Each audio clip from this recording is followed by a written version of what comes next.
हम लोग एक बहुत स्पेशल सेशन के लिए इकट्ठा हुए हैं। वैसे तो सारी CME स्पेशली होती हैं, बट आज की CME में एक ख़ास बात है कि एक ऐसे विषय पर हम बात करने जा रहे हैं जिसके पूरे देश में इस समय चर्चा है, पूरे देश में क्या पूरे विश्व में, और वो है आयुर्वेद, जो हमारी एंशिएंट विजडम है, हजारों साल पुरानी। उसको इंडिया से भी ज़्यादा यूरोप और अमेरिका में मान्यता मिल रही है, यहाँ अब मिलने शुरू हुई है। और आपको जान के सुखद आश्चर्य होगा, all the AIIMS including the main aims and all the other AIIMS, वहाँ सब जगह इंटीग्रेटेड मेडिसिन का मॉडल लॉन्च हो चुका है, जिसमें allopathy, Ayurveda and other systems को मिला के चलने की बात हो रही है। अब आपस में झगड़ने वाला फेज ख़त्म हो गया, और आज के हमारे मुख्य वक्ता उसी चीज़ को एग्जेम्पलीफाई करते हैं। उनके जीवन में ऐसा ही हुआ है। मैं सिर्फ एक शॉर्ट उनका बायोडाटा बता देता हूँ, आपको समझ में आ जाएगा कि हमारे बीच कितने एक्सपीरियंस्ड और लर्नेड आदमी हैं। वो अलग बात है कि वो अपने को बिल्कुल साधारण मानते हैं, बट मैं आपको बताता हूँ।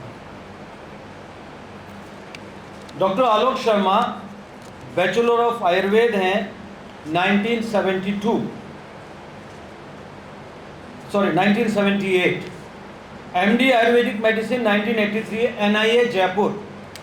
आपको जान के खुशी होगी कि NIA Jaipur is now A deemed university and it is the premier institute of Ayurveda in India and the world.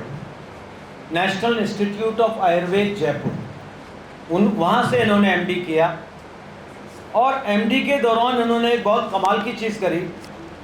इन्होंने एक आयुर्वेदिक प्रिपरेशन का एंजाइनो पेक्टोरिस में रिसर्च किया, और उस समय के जो सीनियर कार्डियोलॉजिस्ट थे जयपुर के SMS मेडिकल कॉलेज के डॉक्टर SS हल्दिया, उनके साथ किया। यानी इंटीग्रेशन इनके कैरियर में ही शुरू हो गया। इनकी PhD में co-guide was a senior cardiologist and guide was the director of NIA, professor Swami. दो बहुत बड़े टॉप के लोगों के साथ इन्होंने काम किया। उसके बाद ये म्यूनिसिपैलिटी कॉरपोरेशन में आ गए दिल्ली में, और वहाँ से रिटायर हुए एज डायरेक्टर आयुष। और उस स्टिंट में इन्होंने टॉप के जो क्लिनिशियंस हैं, एलोपैथ्स हैं, या जो ब्यूरोक्रेट्स हैं, IAS हैं, उनके साथ काम किया। बिकॉज दिल्ली में आयुष का डायरेक्टर होने का मतलब आप समझ सकते हैं, you have to work with the best of the people. और उस दौरान इनको बहुत सारे और मौके मिले। अब ब्रिगेडियर मिन्हाज साहब बैठे हैं, इनको खुशी होगी जान के कि इंडियन एयरफोर्स में भी ये डेपुटेशन पर गए। सो इन्होंने आर्म फोर्सेस को भी सर्व किया। और एक और ख़ास बात, इनके काम को देखकर उड़ीसा गवर्नमेंट ने सिकल सेल एनीमिया के लिए इनको बुलाया। मतलब ये समझिए, सिकल सेल एनीमिया जैसी प्रॉब्लम पे इन्होंने आयुर्वेद से रिजल्ट्स दिए, जिससे इम्प्रेस होकर उड़ीसा गवर्नमेंट ने इनको इनवाइट किया, और बल्कि इनको ये ऑफ़र दिया कि आप यहीं पर आ जाओ, क्योंकि वहाँ ट्राइबल बेल्ट में ये प्रॉब्लम है। तो इन्होंने कहा नहीं, मैं आ तो नहीं सकता। तो वो इनका एक बहुत बड़ा एक यूनिक वर्क था। नरेश त्रेहान जी ने इनको पिनअप किया हुआ है, वो जो पिन पहने हुए हैं। और डॉक्टर के अग्रवाल को आप जानते होंगे, वो तो चले गए, अब IMA के नेशनल प्रेसिडेंट रहे हैं। बहुत ही डायनेमिक आदमी। कोरोना काल में भी उन्होंने बहुत काम किया था, TV पे बहुत आते थे। उन्होंने और इन्होंने मिलकर बहुत साथ में काम किया। So he has a history of working in coordination with the best of allopaths. उसके अलावा ये सेक्रेटरी हैं all India ayurvedic specialist association के, secretary Delhi state rifle association. और रिटायरमेंट के बाद भी ये थके नहीं है, रुके नहीं। वो कैसे? 3 टॉप के आयुर्वेदिक कॉलेज इन्होंने एस्टेब्लिश किए। सबसे ऊपर मैं कहूँगा IIMT का जो आयुर्वेदिक कॉलेज है, वो इन्होंने शुरू किया था, और IIMT के आयुर्वेदिक हॉस्पिटल को NABH एक्रेडिशन मिल गया है। शायद नॉर्थ इंडिया में ही पहला आयुर्वेदिक हॉस्पिटल है जिसको NABH का एक्रेडिशन है, जो अपने आप में बहुत। इसके अलावा इन्होंने जो चरक आयुर्वेद कॉलेज है वो भी इन्होंने शुरू किया है, महावीर आयुर्वेदिक कॉलेज भी इन्होंने शुरू किया है। इस तरह से ये बहुत सारे इंस्टीट्यूशंस को स्थापित करते आए हैं। और सबसे इम्पोर्टेंट बात, कोरोना काल में आनंद हॉस्पिटल में जो कोरोना वार्ड था, इन्होंने उस समय आयुर्वेद की हेल्प से बहुत सारे मरीजों को हेल्प करी, पंचकर्म से और एक्टिविटीज से, और वहाँ के डॉक्टर्स बहुत इम्प्रेस हुए कि भाई ये आयुर्वेद और एलोपैथी मिला के। So he has a very illustrious career and most importantly उसके अलावा रोटरी में बहुत एक्टिव हैं, भारत विकास परिषद के पास प्रेसिडेंट हैं, रोटरी के पास प्रेसिडेंट है, बहुत एक्टिव है। और सबसे इम्पॉर्टेंट बात ये है, please welcome our principal sir, जरा उनका स्वागत करिए। आइए प्लीज सर, आप करें। तो हमारे प्रिंसिपल साहब भी आ चुके हैं, तो मैं सर इनका संक्षिप्त परिचय दे रहा था मित्तल सर कि बहुत ही एक्सपीरियंस NIA से किए हुए, बहुत सारे अवार्ड्स हैं इनके, बहुत सारे इन्होंने काम किए हैं, सिकल सेल एनीमिया पे काम किया हुआ है। और सबसे इम्पोर्टेंट बात, ये सुभारती में विजिटिंग प्रोफेसर आयुष के पद पे इनका अपॉइंटमेंट हो चुका है और इनकी OPD भी शुरू हो चुकी है। तो सुभारती में जो इंटीग्रेशन की बात शुरू से रही है, लोकप्रिया के टाइम से मुझे याद है हमने होलिस्टिक हेल्थ का डॉक्टर तुल सर के साथ मिलके एक शुरुआत की थी, तो वो अब आगे बढ़ रही है। नेचुरोपैथी कॉलेज तो यहाँ है ही हमारा, 12 साल से MD हो रही है, वो बैठे हैं नेचुरोपैथी के पोस्ट ग्रेजुएट्स, और अब आयुर्वेद की भी उसमें शुरुआत हो गई है। नेचुरोपैथी योगा तो पहले ही है। तो हमारा हॉस्पिटल धीरे धीरे होलिस्टिक और इंटीग्रेशन की तरफ बढ़ रहा है, ये बहुत खुशी की बात है। और आज हमारे बीच डॉक्टर आलोक शर्मा जी हैं, वो आयुर्वेद के बारे में बिल्कुल ओरिजिनल विद रेफरेंस जानकारी देंगे। हो सकता है वो चीज़ें कुछ अभी ना भी समझ में आए, मगर सुनेंगे तो आगे के लिए फ़ायदा होगा, खासकर यंग जनरेशन। उन्हें समझ में आएगा कि Ayurveda is not churan chutney, it is very scientific, very scientific and it has lot of references. तो इसके साथ मैं आलोक शर्मा जी को आमंत्रित करता हूं मंच पर। Please welcome him with a big applause.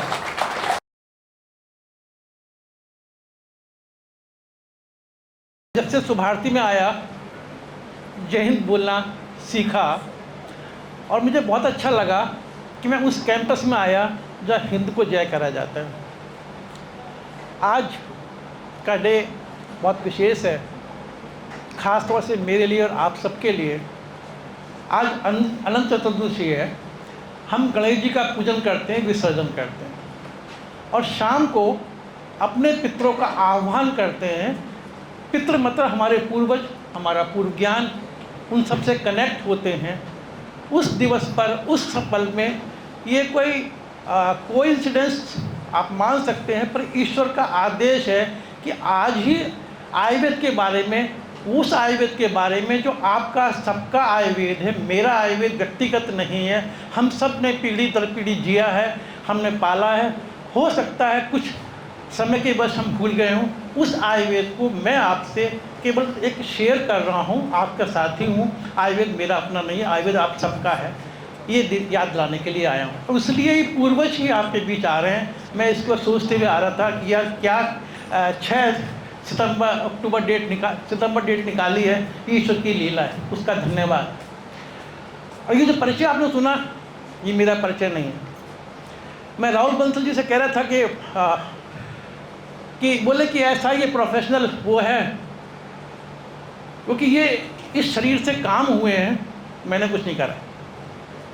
मुझसे कराए जाते हैं, क्यों कराए जाते हैं मुझे नहीं पता,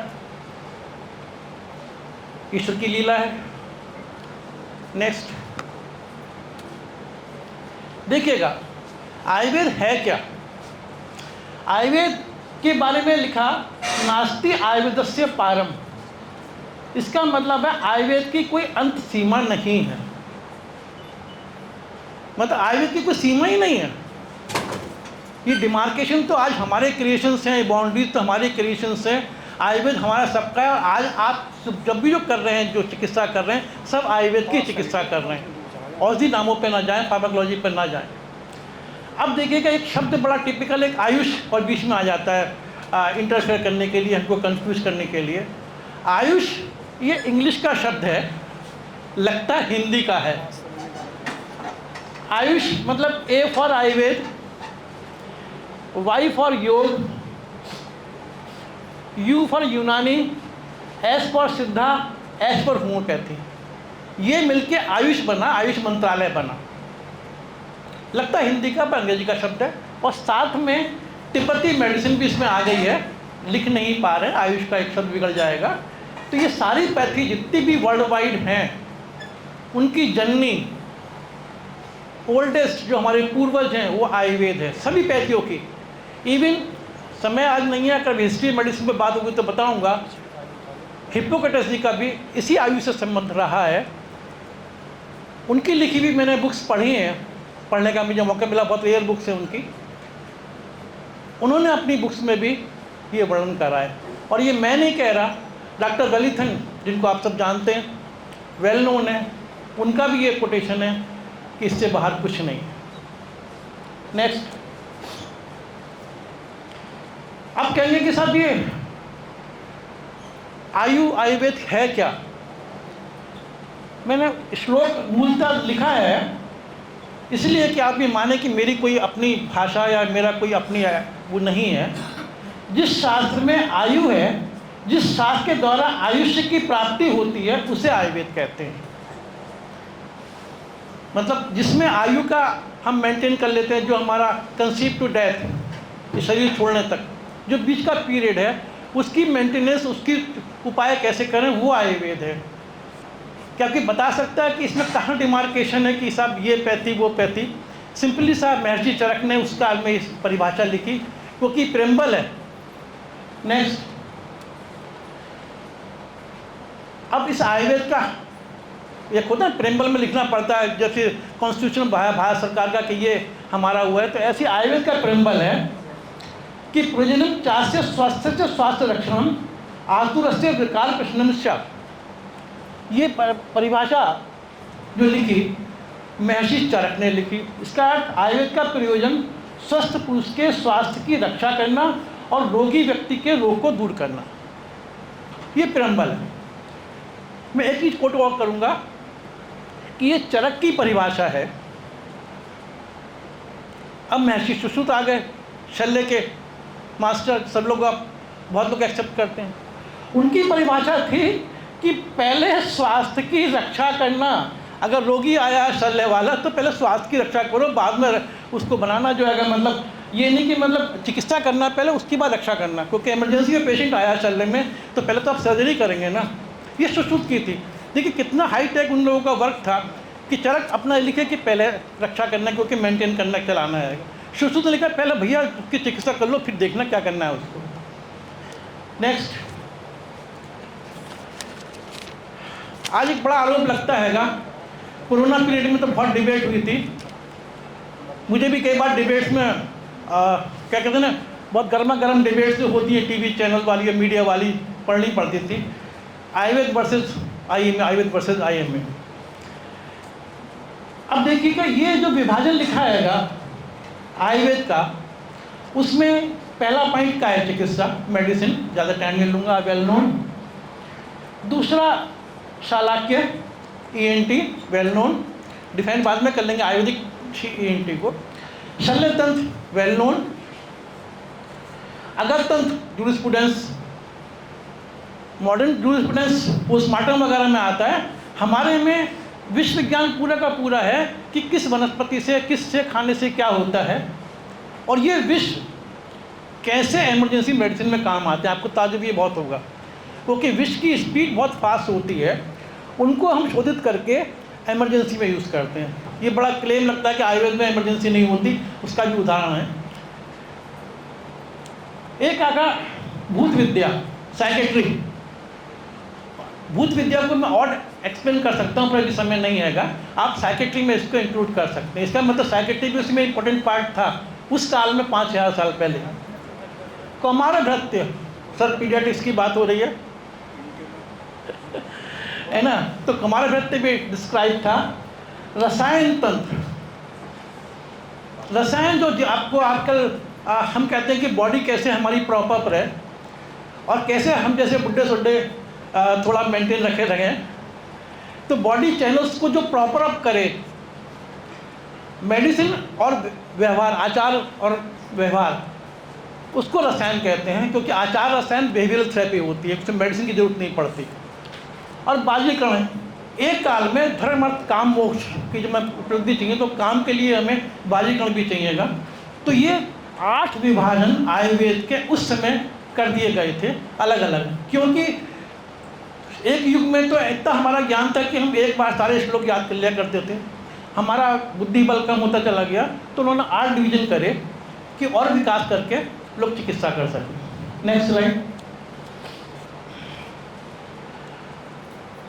आज तक जो स्वास्थ्य की परिभाषा है समय समय पे परिवर्तित रही है, पर आप देखिएगा सुश्रुत ने, महर्षि सुश्रुत ने उस काल में ये स्वास्थ्य की परिभाषा लिखी। सम दोषा समाग्निश्चा सम धातु मलय क्रिया प्रसन्न आत्मेंद्रिय मना स्वस्थ विधीयते। जिसके दोष समावस्था में हो, अग्नि समावस्था में हो, धातु मल क्रिया समावस्था में हो, आत्मा इंद्रिय मन प्रसन्न हो, उसको स्वस्थ कहते हैं। मतलब आत्मा इंद्रिय मन की स्वस्थता तक उन्होंने स्वास्थ्य को लिया हैगा, केवल फिजिकल को नहीं लिया हैगा, लेबोरेटरी टेस्ट को नहीं लिया हैगा। और ऐसा नहीं कि टेस्ट उस काल में ही होते थे, मैं आपको बता दूं। नेक्स्ट भैया। अब आया चिकित्सा की परिभाषा क्या है यार, चिकित्सा किसे कहेंगे, ये भी परिभाषा लिखी है कि ये मैंने मूल श्लोक इसलिए लिखा कि मेरी अपनी कोई चीज़ नहीं है, सब मैं शास्त्र को रेफरेंस दे रहा हूँ, मेरा कोई ज्ञान नहीं हैगा। चिकित्सा वह है जो बढ़े हुए दोषों को शांत करे, अल्प या नए व्याधि को उत्पन्न ना करे। मतलब बढ़े हुए दोषों को तो शांत करे, पर कोई व्याधि भी उत्पन्न ना करे। स्पेशली आपसे रिक्वेस्ट करूँगा इस लाइन पे जोड़ दें कि वो ठीक तो कर रहा है, पर कोई और कॉम्प्लिकेशन साइड इफेक्ट भी ना दे। वो चिकित्सा की परिभाषा लिखी है। जो एक व्याधि को दूर करती है, अन्य व्याधि को उत्पन्न करे, वह यथार्थ चिकित्सा नहीं है। पहली लाइन में लिख दिया, वो उसको और प्लस कर दिया, क्या ध्यान रख लेना, अगर कॉम्प्लिकेशन साइड इफेक्ट है ना, वो चिकित्सा नहीं है भाई। और ये महर्षि चरक कब लिख गए? 5000 साल पहले। जिनको हम नहीं मानते कि पता नहीं क्या हिपोक्रेटिक, मतलब पता नहीं क्या झाड़ फूक थी या क्या विज्ञान था, उस समय इतनी डिस्क्रिप्शन आ गया है। नेक्स्ट भैया।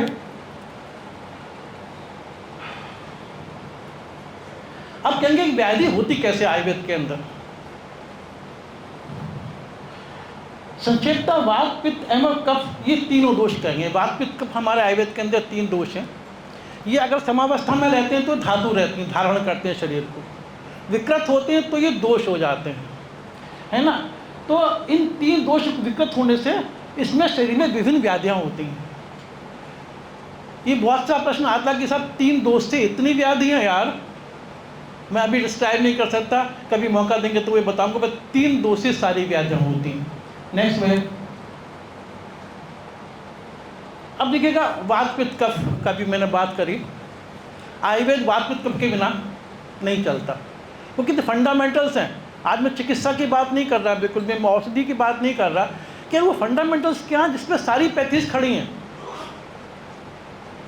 हर पैथी ने, मतलब चाहे योगा आपका सिद्धा था, चाहे तिब्बती था या यूनानी था, सब में ये दोष रहे हैं। और हिप्पोक्रेटिस ने भी 4 दोष लिखे थे अपने किताब के अंदर। तो देखिए वात सामान्यतः उसका स्थान नाभि के नीचे होता है, नीचे लोअर पार्ट में। जितना भी हमारा एक्सक्रीटरी है, चाहे वो डिलीवरी है, चाहे वो पीरियड्स हैं, चाहे वो सीमेंट डिस्चार्ज है, चाहे वो स्टूल डिस्चार्ज है, चाहे वो यूरिनेशन है, उस सबका कंट्रोल वहाँ से होता है। नॉर्मली वृद्धावस्था में वात वृद्धि हो जाती है, मतलब एजिंग प्रोसेस होगा तो डेवलपमेंट नहीं होता है, तो वात वृद्धि आयुर्वेद का मानता है। और दिन के समय सामान्यतः शाम के समय शरीर में वात वृद्धि होगी। अग्निबल अंतिम काल में सुबह के समय रहेगा, अंतिम काल में रात को मतलब दो है, जैसे मैंने ये लिखा, दिन में तो इस समय वात वृद्धि होती है और रात में इस समय वात वृद्धि होती है, और आहार जब पच जाता है तब वात की वृद्धि होती है। अब आप कहेंगे साहब ये मैं लिख दिया, इसका यूज़ क्या है चिकित्सा के अंतर्गत? मैं ये कहूँगा कि कोई व्याधि, सिंपलेस्ट कोई भी नाम आप प्रिज्यूम कर लीजिएगा, वो हर एक व्याधि वात पित्त या कफ की वजह से होगी। एक ना एक दोष उसमें परमानेंट होगा। उसका डायग्नोसिस हम इस बेसिस पे कर सकते हैं इजीली कि इसमें वात की या पित्त की या कफ की, कोई सी व्याधि भी होगी, और चिकित्सा हम उसके हिसाब से करते हैं कि यार इसकी प्रोमिनेंसी से दोष की होगी, इसको अगर चिकित्सा नहीं करूँगा तो ये मतलब पूरी व्याधि ठीक नहीं हो सकती। इसलिए बड़ा इंपॉर्टेंट चार्ट हैगा, एप्लीकेबल हैगा, चिकित्सा में प्रयोग्य हैगा हर किसी पैथी में। नेक्स्ट देखिए, वात पित्त कफ, फिर मैं उसी पे रहूँगा क्योंकि आयुर्वेद इसके बिना तो है ही नहीं ना। और आयुर्वेद नहीं, आयुर्वेद तो सभी का वेद है, मतलब नॉट आलोक शर्मा का आयुर्वेद। देखिए, वात दोष जो है उसके अंदर ये 10 गुण लिखे। इन गुणों के से युक्त कोई भी आहार विहार आप सेवन करेंगे, चाहे रुक्ष है, लघु है, शीत है, तो वात की वृद्धि होगी। ऐसे पित्त दोष के गुण लिखे हैं तो उन गुणों का सेवन करेंगे आहार विहार के अंदर तो उसकी वृद्धि होगी। कफ दोष के गुण लिखे हैं तो उसका सेवन करेंगे तो उसकी वृद्धि होगी। अभी आपको मैं इतना वो नहीं समझा पा रहा क्योंकि बहुत बड़ा विषय हो जाएगा, ये अकेला एक टॉपिक काफ़ी बड़ा हैगा। तो ये इन गुणों के सेवन से हमारे शरीर में अलग अलग दोषों की प्रकोपित होते हैं। नेक्स्ट भाई, एक बहुत बड़ा आरोप, मैं दिल्ली नगर निगम में भी था, मेरे एलोपैथिक काउंटर पार्ट दोस्त तो अच्छे थे पर दुश्मनी बहुत अच्छे थे, क्योंकि दोस्त ही दुश्मन बनता है। और हम लोग आमने सामने पार्टनर रहते थे, मैं डायरेक्टर आयुष, एलोपैथी डायरेक्टर सामने। यार तुम तो डायग्नोसिस अपना कर ही नहीं सकते, सब लेबोरेटरी लिख देते हो, तुमको अपना क्राइटेरिया क्या है जो तुम करते हो, ये विषय होता है। और ये विषय अगर ऐसी दुश्मनी ना हो ना तो निकलता भी नहीं बाहर ना। ये प्यार की दोस्ती होती है, दुश्मनी होती है, क्योंकि जहाँ प्यार होगा वहीं दुश्मनी होगी ना, शिकायत होगी ना। तो देखिए, आयुर्वेद के अंदर रोगी परीक्षा और रोग परीक्षा दोनों अलग अलग लिखी है। रोगी परीक्षा करने की विधा पूरी प्रोसेस बताया गया है और रोग परीक्षा करने की विधा अलग से बताई गई है, पूरी एक्सप्लेन की है। आप कंफ्यूज नहीं कर सकते, बिल्कुल एक्यूरेसी पिन पॉइंट डायग्नोसिस कर सकते हैं। नेक्स्ट भाई, आप डायग्नोस तो हो गया, चिकित्सा की भी जरूरत पड़ेगी ना। बड़ी यूनिक है, हमारे यहाँ 2 तरह की चिकित्सा है, शोधन चिकित्सा, शमन चिकित्सा। शमन चिकित्सा दोष अल्प हैं, व्याधि नहीं है, हम शमन चिकित्सा कर लेंगे, पैलेटिव ट्रीटमेंट कर लेंगे, किसी मेडिसिन से कर लेंगे, करते हैं। ये जो बात मैं बोल रहा हूँ सब सामान्य बातें बोल रहा हूँ, विशेष बात नहीं बोल रहा हूँ, इसमें टाइम लगेगा। अब तो दूसरा जो पार्ट है शोधन चिकित्सा, ये तो सर आयुर्वेद की यूनिकनेस अभी तक परसिस्ट कर रही है, वास्तव में आज तक परसिस्ट कर रही है। शोधन मतलब शरीर में दोष इतने बढ़ गए, इतनी क्रोनोसिटी हो चुकी, इतनी मेडिसिन की कॉम्प्लिकेशंस आ चुकी, तो जब तक डिटॉक्सीफाई नहीं करेंगे एफिकेसी नहीं मिलेगी। फॉर एग्जाम्पल, मेरे पास एक केस आया, ब्रेस्ट रिमूव हो गई, कैंसर था साहब, मुझे बड़ी प्रॉब्लम से आजकल मोस्टली केसेस वही मिलते हैं मुझे। तो मैंने क्या ऐसा करना, घर से आना, सारी कंप्लेंट लिख के ले आना। तो वो A4 शीट में दोनों तरफ अपनी कंप्लेंट लिख के लाई, क्योंकि पेशेंट जब आता है तो रियली वो पूरा दे नहीं पाता, मेरे पास तो अपॉइंटमेंट से ही आता है। अब आपके सुभारती में आए सीधा तो अलग बात है, मेरे पास पर्सनली तो वैसे ही आते हैं। तो मैं देख रहा हूँ कि इन सिम्टम में कोई रेलिवेंस ही नहीं मिल रही है। तो मैंने कहा बोला कोई ऑपरेशन हुआ है? बोला हाँ मेरी ब्रेस्ट रिमूव हुई है, मेरा कैंसर था, ये किडनी रिमूवल था। जो भी पेशेंट आते हैं तो आप एंटी सप्रेशन ड्रग्स को यूज़ करते हैं, 2 ड्रग चल रही थी, मैंने गूगल करा, वो पूरे सिम्टम वो थे जो उनके कॉम्प्लिकेशंस थे। टेक्निकली वो दवाई बंद नहीं कर सकती, वो सलाह भी गलत नहीं हैगी, उसको कॉम्प्लिकेशन भी हैंगे, और सामने मेरा खड़ा है केस। तो what to do? No medicine treatment without panchakarma, without detoxification हम कोई रिजल्ट नहीं दे पाते। मैं व्यक्तिगत रूप से कह रहा हूँ, ये मेरा व्यक्तिगत वो है जो इसमें प्रयोग करा। तो इसलिए शोधन चिकित्सा का विशेष प्रयोग है, और आप लोग चाहेंगे तो यहाँ पे सब सुविधाएं मिलेंगी, क्योंकि मैं जिस उद्देश्य से आया हूँ वो दिखाने के लिए आया हूँ कि मैं नहीं करूँगा, आप सब करेंगे, क्योंकि आप सबकी विधाएं। नेक्स्ट स्लाइड देखिए, बड़ा इंपॉर्टेंट एक लिखा हैगा, मुझे समझ नहीं आता कि हमारे आचार्य जी थे या वो ऋषि मुनि थे, मैं नहीं जानता, सबके अपने अपने हाइपोथेसिस हो सकती है, कि चिकित्सा के 4 अंग हैं। विशक मतलब फिजिशियन, फिजिशियन की सर ये प्रॉपर्टीज़ लिखी हैं, मेडिसिन की ये प्रॉपर्टीज़ लिखी हैं, उपस्थाता मतलब जो अटेंडेंट है, घर वाला या जो भी कुछ नेक्स्ट है, या हमारा पैरामेडिकल स्टाफ है, और रोगी की वो प्रॉपर्टीज़ लिखी हैं। अगर इन प्रॉपर्टीज से युक्त हमें चारों पार्टनर मिल जाते हैं, ये 16 गुण हमें मिल जाते हैं, तो रोगी बेफिक्र रहिए, जो अगर असाध्य रोगी भी ठीक होने लगेगा। जी ये प्रॉपर्टीज आवश्यक है। और अगर मान लो पेशेंट हमारा इन सिम्टम गुणों वाला नहीं हैगा, तो हमें थोड़ा डरना पड़ेगा, बड़ा उसको बांधना पड़ेगा, खींचना पड़ेगा, वो बार बार पेनिक ही रहेगा। तो इसलिए ये एक इंडिकेटिव नहीं है, ये क्यूरेटिव भी है। सारा हम सब इसको यूज़ कर सकते हैं। नेक्स्ट भैया, एक बहुत यूनिक चीज़, हमारी कोई भी मेडिसिन 12 महीने एक सी काम नहीं करेगी। हमने 12 महीने को ये जो हमारा जिस बेल्ट में हम बैठे हैंगे 6 ऋतुओं में डाल दिया है।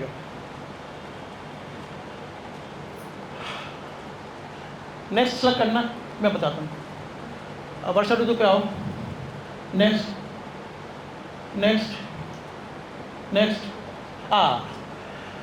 अब देखिए वर्षा ऋतु चल रहा है, मैं इसमें इसलिए आया क्योंकि आजकल हम इसमें हैं, तो मैं ज़्यादा अच्छा एक्सप्लेन कर पाऊँगा, आपको जल्दी समझ में आएगा। अभी एक रोगी मुझे नॉर्थ ईस्ट से, क्योंकि मेरा पेशेंट बहुत सारा बाहर बहुत है, ऑनलाइन काफ़ी मिलने लगा, पता नहीं क्या है, क्योंकि आयुर्वेदिक फिजिशियन रियली बहुत कम मिलते हैं, रूरल वैरायटी है।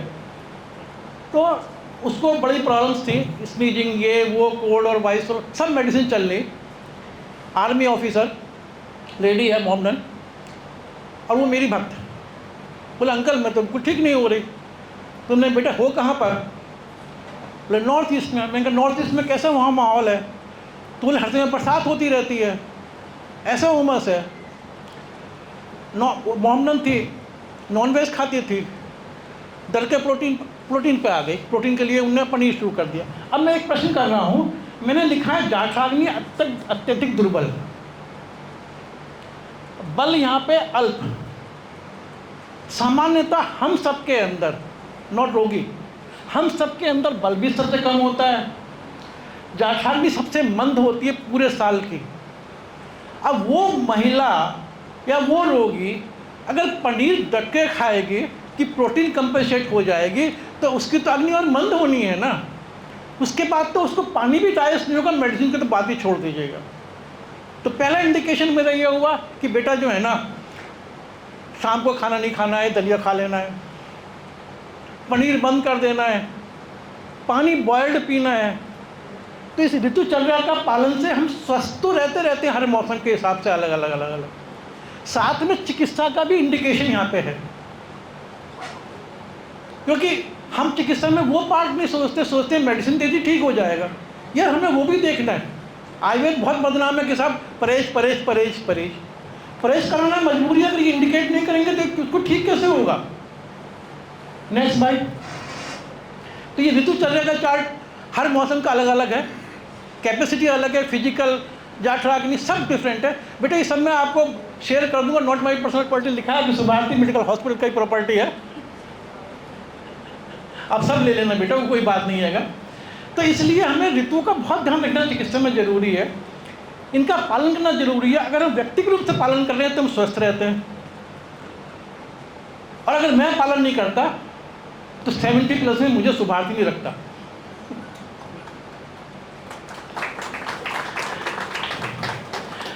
डॉक्टर कृष्णा कह रहे थे कि सर आप पहले व्यक्ति हो कि अब आपने बताया कि मेरी एज ये है, डेट ऑफ बर्थ ये है, हम तो आपको वो देख रहे थे तो ऊपर से दिखाई दे रहे थे। तो सर ये पालन हम सबके लिए अति आवश्यक है। हम शास्त्र पढ़ते हैं, हम टेक्स्ट पढ़ते हैं, हम उसको फॉलो नहीं करते, सोचते मरीज करेगा, और जब तक हम नहीं करेंगे कोई मरीज नहीं करेगा, बिलीव इट। और उसे करना भी नहीं चाहिए, वो कर भी नहीं पाएगा, क्योंकि हम तो पर कहते हैं ना, पर उपदेश बहुतेरे वाली बात पे रहेंगे। हम चिकित्सक हैं पर हम शरीर भी तो हमारा है ना। नेक्स्ट भाई,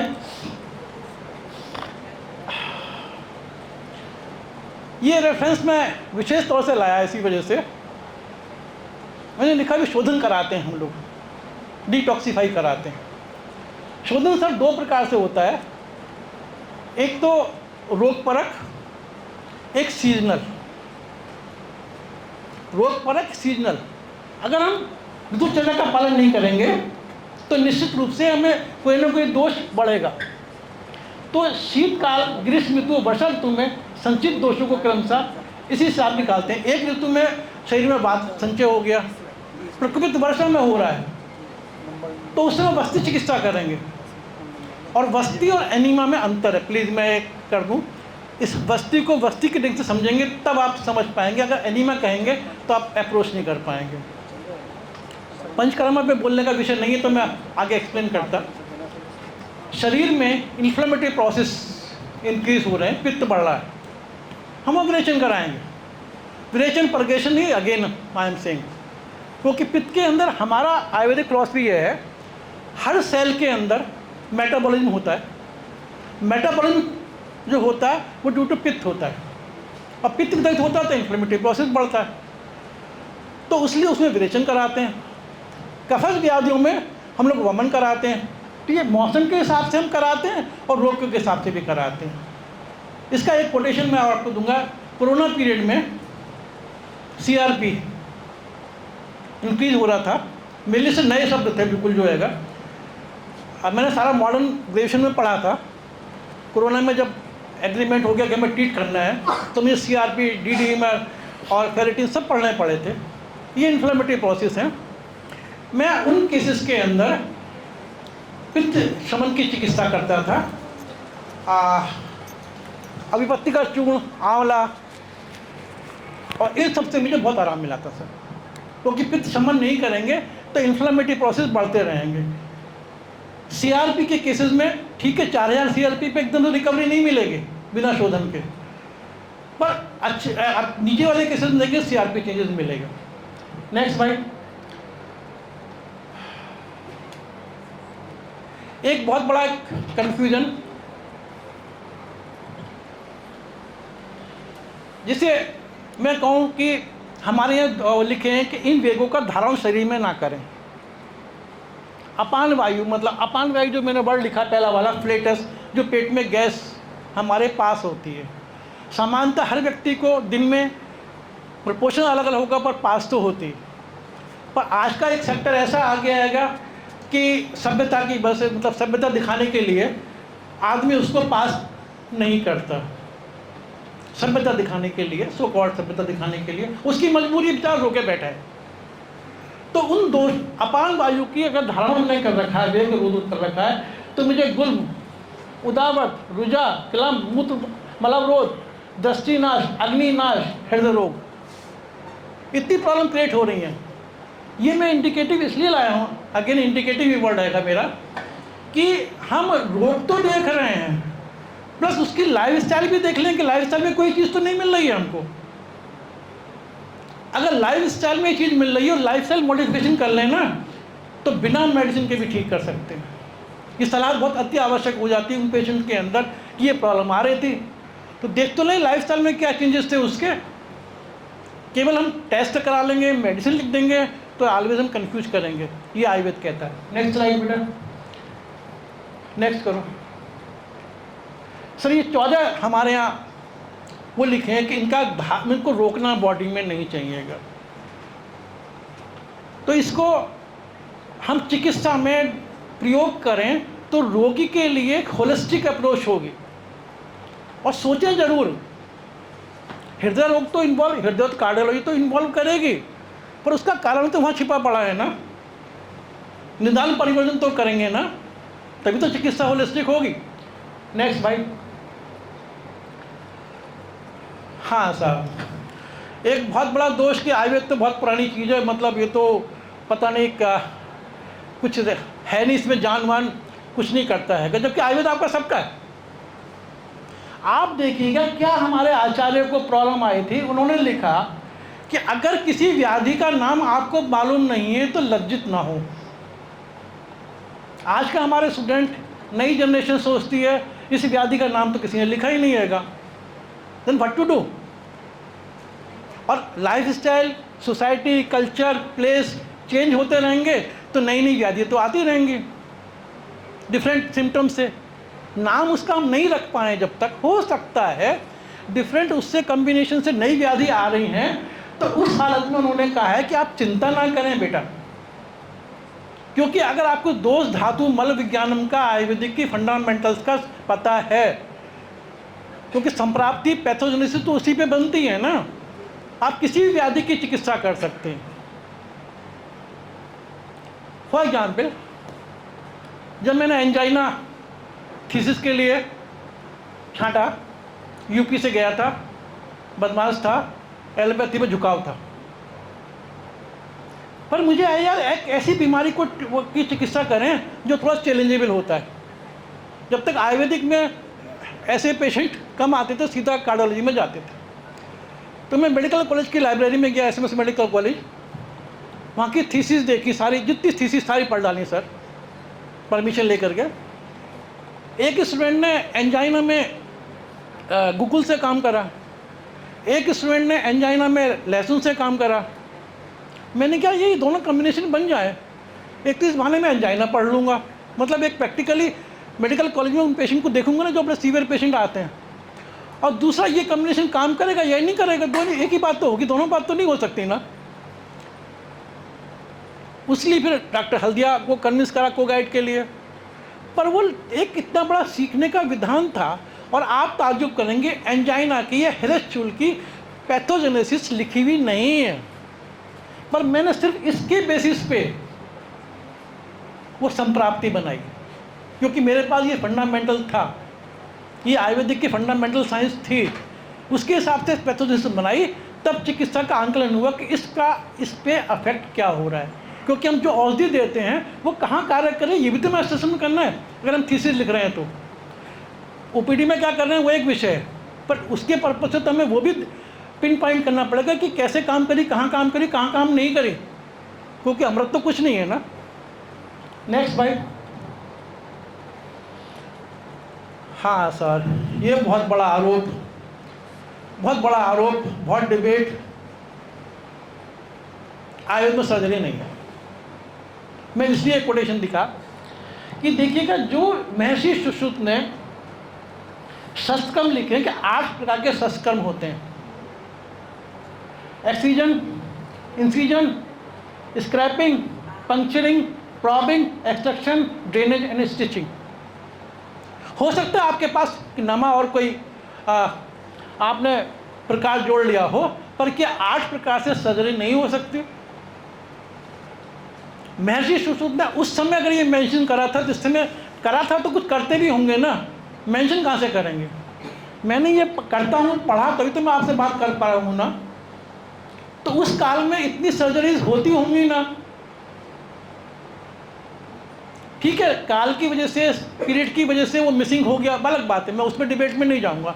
पर शास्त्र हमारा ये कहता है, वो आयुर्वेद जो आप सबका आयुर्वेद है, कि 8 प्रकार की सर्जरी होती। नेक्स्ट भाई देखिएगा, काय चिकित्सक के गुण तो वहाँ है चरक में। सुश्रुत महाराज ये भी लिख गया कि शल्य चिकित्सक किस प्रकार का, किस प्रॉपर्टीज वाला होगा। निर्वत्व, शीघ्र क्रिया करना, शस्त्र की तीक्ष्णता, पसीना नहाना, हाथ पाँव ना कांपना, और चित्त अवैकल्य, मतलब चित्त में अंदर से ना हो घबराहट। अगर आप बोलिए कोई सा ऐसा शल्य चिकित्सक जिसमें प्रॉपर्टीज चाहिए कि नहीं चाहिएगा? तो महर्षि सुश्रुत ने कितना बड़ा एक काम कर गए कि यार ये प्रॉपर्टीज का शल्य चिकित्सक बन सकता है। देखिए, मैं काय चिकित्सक हूँ, शल्य चिकित्सक नहीं बन सकता। नेक्स्ट भाई, अभी जरा पीछे पा जाओ, पीछे पे रहो, शल्य चिकित्सक पे। देखिएगा, ऐसा है शल्य चिकित्सा अभी आयुर्वेद में बहुत कम लोग करते हैं, कहने में संकोच नहीं, पर हमारे यहाँ पीजी सारे डिपार्टमेंट्स का हो गया हैगा। और मैंने अपने दोनों घुटनों का रिप्लेसमेंट कराया। मुझसे मीडिया में, सोशल मीडिया में बड़ा क्वेश्चन हुआ कि सब आप तो इतना आयुर्वेद के वो हैं, प्रो आयुर्वेदिक हैं। तो मैंने कि एक अवस्था में अगर सुश्रुत चरक के बाद सुश्रुत भी तो आए ना, उनकी नीड भी थी ना। दोनों घुटने ट्रांसप्लांट हो चुके। अब मेरे सर्जन डॉक्टर संजय जैन ने मुझे केवल 1 टाइम एंटीबायोटिक दिया during operation in intravenous. 1 time antibiotic during operation in intravenous, no pre no post. सिर्फ सिंपल वही आयुर्वेदिक दवाइयाँ खाई जो हम रसायन थेरेपी में यूज़ करते हैं। उससे 8 दिन पहले मेरी आईएमए में, मेरठ आईएमए में टॉक थी। जब मैंने कहा तो मुझे लोगों ने कहा कि साहब आप ऐसे रिस्क ना लेना, ये बहुत खतरनाक खेला है। मैंने कहा अगर हमारा शास्त्र कहता है तो अभी खेला किस बात का है? जाना है तो जाना है, पर लेट अस ट्राई सर्वे यार, क्यों डरते हैं? और आप देखिए कि इन घुटनों के बाद तो मैं आराम से दौड़ रहा हूँ ना। नेक्स्ट भाई। अब आप डॉक्टर साहब पीडियाट्रिक्स की बात हो रही है। बड़ा आरोप लगता है कि यार हम बच्चों की चिकित्सा भी कर सकते, नहीं कर सकते आयुर्वेद से। पूरा बाल लोग मैं डिस्क्राइब नहीं कर सकता, पर अगर बच्चों में अगर डायग्नोसिस करना है, कोई लेबोरेटरी नहीं भी है, तो एक सामान्य चिकित्सक भी अगर बच्चों में ये देखता है तो कर लेगा कि बच्चे में इस अंग में व्याधि है। इसका मतलब वो लोग उस टाइम करते होंगे ना। ये लिखा कोई कहानी में नहीं लिखा हैगा, इतना सटीक श्लोकों में लिखा हैगा। मैं श्लोकों को तो हिंदी करके आप तक फॉरवर्ड कर रहा हूँ। नेक्स्ट भाई।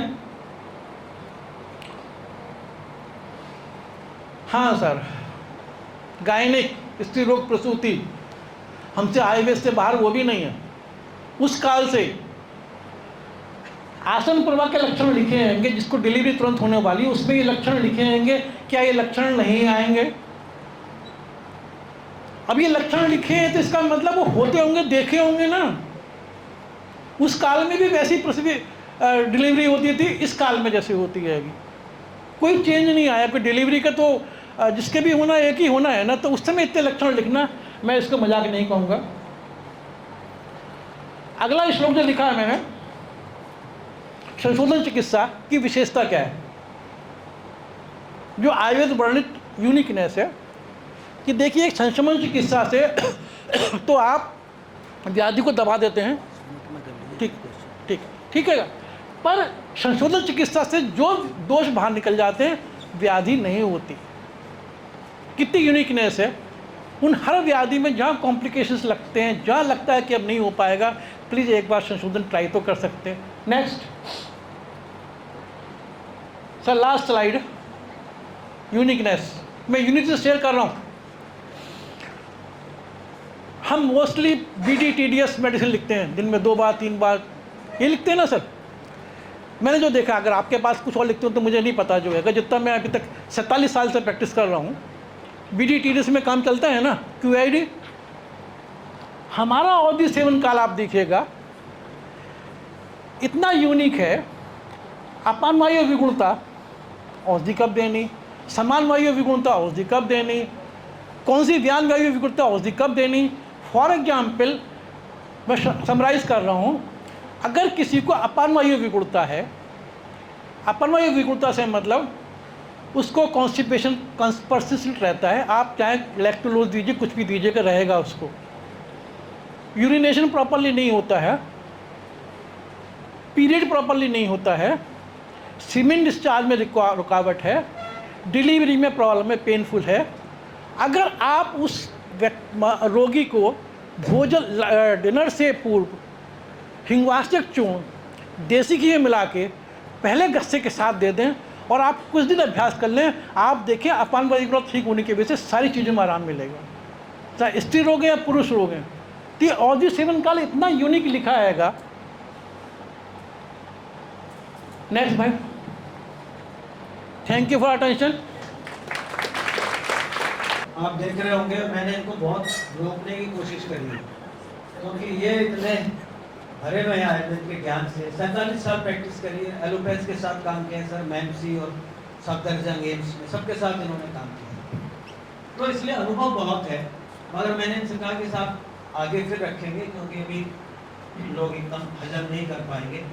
तो इन्होंने जो बताया है वो उसका मैं एक प्रमाण आपको देता हूँ इंटरनेट से। इन्होंने बार बार त्रिदोष की बात करी, वात पित्त। हम लोग अपने अहंकार में ये समझते हैं वात मतलब ये डकार, पित्त मतलब एसिड और कफ मतलब फ्लैग, बट एक्चुअली नहीं है। ये तीनों माइंड बॉडी प्रिंसिपल्स हैं और इसका वैलिडेशन नेचर में छप चुका है। नेचर से बड़ा तो कोई जर्नल है नहीं, हो तो बताओ।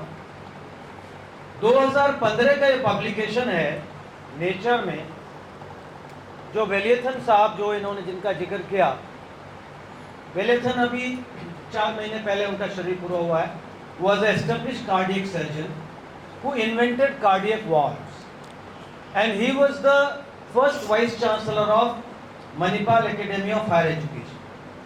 मेरा उनसे घनिष्ठ संबंध था। उन्होंने इसका एक आयुर्वेदिक बायोलॉजी पे एक टास्क फोर्स बनाई थी गवर्नमेंट ऑफ इंडिया ने 2008 में। उन्होंने कहा था आप जीन लेवल पर, मॉलिक्यूलर लेवल पर टॉप की मॉलिक्यूलर लैब्स में, हैदराबाद की, पुणे की, एम्स की और मणिपाल की, ये सिद्ध करने की कोशिश करिए या सिद्ध करिए कि क्या ये त्रिदोष सिद्धांत जीनोमिक लेवल पर भी होता है।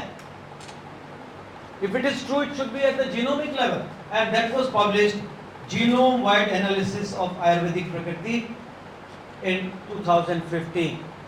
It was a great moment for our country, हमारे देश के लिए, हमारी सभ्यता के लिए, हमारी संस्कृति के लिए बहुत बड़ा एक गेम चेंजर था कि नेचर में आर्टिकल छपा कि त्रिदोष सिद्धांत holds good at the highest level of scrutiny.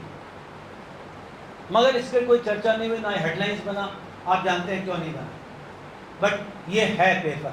और वेलियथन साहब जो इतने बड़े कार्डियक सर्जन थे, जो बाद में आयुर्वेद के लिए काम किया उन्होंने मुझसे कहा, Rahul, when I go foreign countries, now I feel very, I keep my head high because I have this publication. तो हम सबको इस चीज़ का स्वागत किया जाना चाहिए कि हमारे महापुरुषों की थ्योरी को, त्रिदोष थ्योरी को मॉडर्न जीनोमिक एनालिसिस ने एस्टेब्लिश किया। इस बात पर तो ताली बजनी चाहिए। तो ऐसा नहीं है कि ये हवा में है।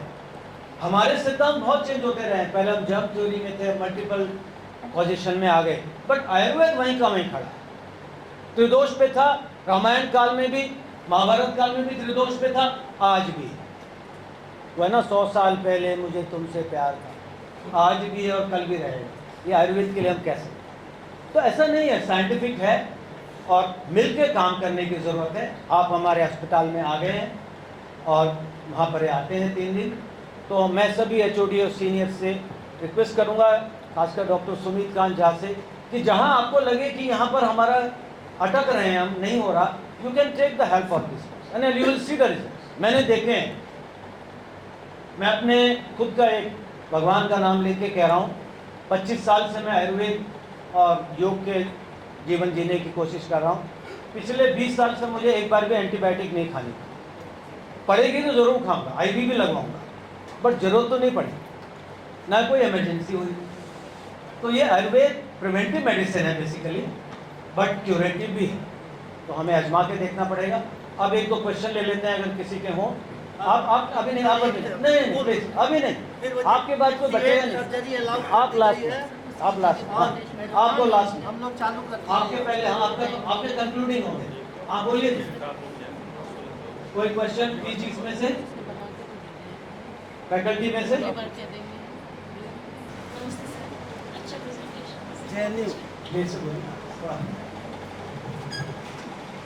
मेरा question, Ayurvedic treatment hormonal imbalance में कैसे क्या रोल प्ले करता है sir? Ayurvedic treatment hormonal imbalance में क्या रोल, आपका क्वेश्चन? देखिए, मैंने अभी पित्त की बात करी थी। सारा मेटाबॉलिज्म पित्त से कंट्रोल होता है। पित्त का अगर सम्यक पित्त होगा तो बैलेंस रहेगा हार्मोन्स का। फंडामेंटल है, आगे और बात कर सकते हैं, बेफिक्र रहिएगा। तो बता दीजिए हम लोग को। फायर का मतलब लिक्विड, वोट balancing thing. Doctor Bhavna Rastogi का सर मेरा क्वेश्चन है कि आयुर्वेद एक्यूट पेन में कुछ हेल्प करता है, एक्यूट पेन रिलीफ में? बिल्कुल बिल्कुल बिल्कुल कर सकता है। मैंने 3 बार बोला। पेन क्यों होता है बॉडी में? वात का मूवमेंट, आयुर्वेदिक सिद्धांत बोल रहा हूँ, रुक गया है कहीं, वहाँ पेन होता है, और हम लोकल स्नेह संशोधन दे करके उसको आराम दे सकते हैं। एब्डोमेन में हम हींग का प्रयोग करते हैं, आराम दे सकते हैं। और एक मौका दीजिएगा, करके भी दिखा देंगे। ऐसा है, डॉक्टर कृष्णा यहाँ बैठे हैं, इनके सहयोग से ये कार्य होगा, नेचुरली इनके सहयोग से होता है जो कुछ होता है। तो ये एक शुरुआत हो गई है, इसको आजमाइए। आपने थ्योरी सुन ली, अब प्रैक्टिकल करके देखिए। आपकी खुद की प्रॉब्लम्स होंगी, आपके पेशेंट्स की होंगी, give him a chance and C the results. हाथ कंगन को आरसी किए, जब तक आजमाएंगे नहीं तब तक ये रहेगा यार पता नहीं होता है। तो इसलिए आपका हम फिर से एक बार स्वागत करते हैं सुभारती परिवार में, और आगे हम कोशिश करेंगे कि इस तरह के स्पेसिफिक टॉपिक्स भी हम रखें कि भाई इस बीमारी में आयुर्वेद आगे समय के अनुसार जैसी जैसी डिमांड होगी कुछ बोलेंगे। देखिएगा, आप चिकित्सा क्षेत्र के हनुमान हैं और एक ऐसे कैंपस में बैठे हैं जहाँ हिंद की जय हर समय होती रहती है, हर मुंह से होती रहती है, हर जगह होती रहती है। ये सार्थक जब होगा, मैं तो एज ए जामवंत आपके बीच में आया हूँ और आप हनुमान हैं। आपसे प्रार्थना करने आया हूँ कि आप जगें और हिंद की जय और ज़ोर से बोलें, और ज़ोर से बढ़ाएं, ये विजन आगे बढ़े, और जिस विजन पे सुभारती की स्थापना हुई है उससे भारत बन जाए, ऐसा मेरा एक छोटी सी सोच है। और इसका मैं सबसे पहले तो मैं